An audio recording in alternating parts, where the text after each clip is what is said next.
আসসালামু আলাইকুম এভরিওয়ান, আপনারা সবাই কেমন আছেন? আশা করছি সবাই ভালো আছেন। আলহামদুলিল্লাহ আমিও ভালো আছি। আবারও নতুন একটি ব্লগ ভিডিও নিয়ে চলে আসলাম আপনাদের মাঝে। আশা করছি ভিডিও শুরু থেকে শেষ পর্যন্ত সাথে থাকবেন এবং গঠনমূলক একটি কমেন্ট করে যাবেন। আমরা এসেছি কক্সবাজার ট্যুরে, তো এখানে দ্বিতীয় দিনে আমরা কোথায় গেলাম সেই ভিডিওটি আজকে আপনাদের সাথে শেয়ার করব।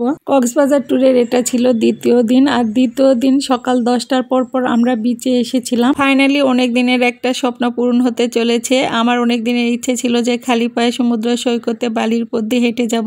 আলহামদুলিল্লাহ সেই স্বপ্নটাও আজকে পূর্ণ হয়ে গেল। আমরা সপরিবারে বিচে এসে অনেক মজা করছিলাম, অনেক আনন্দ করছিলাম। মূলত আমরা যারা যারা কক্সবাজার ট্যুরে এসেছিলাম আজকে সবাই সমুদ্রে নেমে পড়েছিলাম। আজকে বিশাল একটা আনন্দঘন মুহূর্ত ছিল। তো বাচ্চাদেরকে নিয়ে বিচে নেমেছি, সাথে আমার 1 ইয়ার প্লাস বয়সের বেবিও ছিল।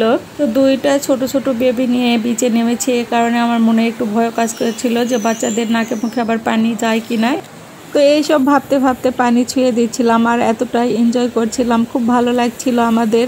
তো সত্যি কথা বলতে যেটা বড় বড় ঢেউগুলো যখন আসছিল এক একটা ঢেউয়ের ধাক্কায় আমরা দূরে ছিটকে চলে যাচ্ছিলাম। আর মজার বিষয় যেটা ছিল যে যারা যারা বিচে নেমেছি তাদের সবাইকে একটু বিচের পানি খেতে হয়েছে, মানে আমাদের মুখে পানি চলে গিয়েছিল আর কি। আর পানিগুলো এতটাই লবণাক্ত ছিল যে মনে হচ্ছিল ডিরেক্ট লবণই যেন মুখে চলে গিয়েছিল, এরকম একটা ফিলিংস কাজ করছিল। তো যাই হোক, তারপর আমরা একটা রিক্সা করে হোটেলের উদ্দেশ্যে ফিরে যাচ্ছিলাম। আর হোটেলে ফ্রেশ হয়ে লাঞ্চ শেষে আমরা দুপুরের দিকে রওনা দিয়েছিলাম ইনানি সমুদ্র উপকূল দেখতে। এটা কক্সবাজার শহর থেকে 24 কিলোমিটার দক্ষিণে এবং হিমছড়ি পাহাড় থেকে 15 কিলোমিটার দূরে অবস্থিত।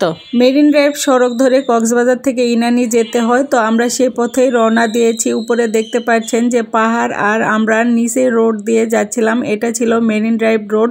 তো রাস্তাটা দেখতে এতটাই সুন্দর লাগছিল, আর উপরে পাহাড়গুলো দেখুন অনেক সুন্দর লাগছিল। তো আমি এটাই ভিডিও করছিলাম। কথা বলতে বলতে আমরা ইনানি সমুদ্র সৈকতে এসে গিয়েছি। আর এখানে এসে আমরা প্রথমে একটা রোড সাইডে নামলাম, আর এখানে আমরা আইসক্রিম, চিপস আর ডাব, কলা এগুলোই খাচ্ছিলাম। তো এই যে দেখতে পাচ্ছেন এটা হলো কক্সবাজারের দীর্ঘ 120 কিলোমিটার সমুদ্র সৈকতের মধ্যে ইনানি সমুদ্র সৈকত ছিল সবচেয়ে আকর্ষণীয়। এখানকার বড় বড় পাথরগুলোই ছিল এখানের মূল আকর্ষণ। আর এই যে দেখতে পাচ্ছেন একটা কাঠের ব্রিজ, এটা ধরে আমরা ইনানি সমুদ্র সৈকতে চলে গেলাম। তো এটা ছিল এতটাই আকর্ষণীয় একটা স্পট যে বলার মতো না, এতটা সুন্দর ছিল। আর এই যে দেখতে পাচ্ছেন বড় বড় সব পাথর।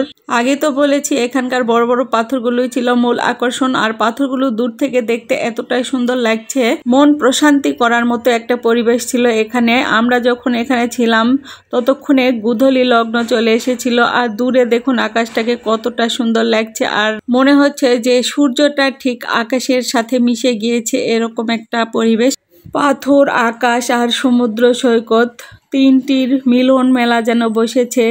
আর অনেক রকমের পর্যটকের আনাগোনা এখানে লক্ষ্য করা যাচ্ছে। সত্যি মন খারাপ থাকলে এখানে আসলে মনটা অনেকটাই ভালো হয়ে যাবে, এতটাই সুন্দর পরিবেশ এখানে। তো যারা যারা কক্সবাজারে আসেন তারা অবশ্যই ইনানি সমুদ্র উপকূলটা দেখে যাবেন। এরপর আমরা চলে আসলাম হিমছড়িতে। তো হিমছড়িতে এসে দেখতে পাচ্ছেন হিমছড়ির মূল আকর্ষণ ছিল এই ঝর্ণাটা। পাহাড়ের বুক চিরে ঝর্ণাটা চলে এসেছে নিচে। তো দেখতে এতটাই সুন্দর লাগছিল।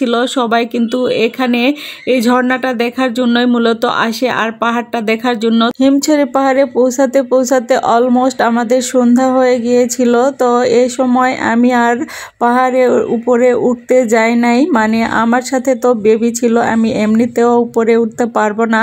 তো এখানে আমি নিচ থেকে পাহাড় থেকে যে ঝর্ণাটা নেমে এসেছে সেই ঝর্ণাটাই দেখছিলাম আর আপনাদের জন্য ভিডিও করছিলাম।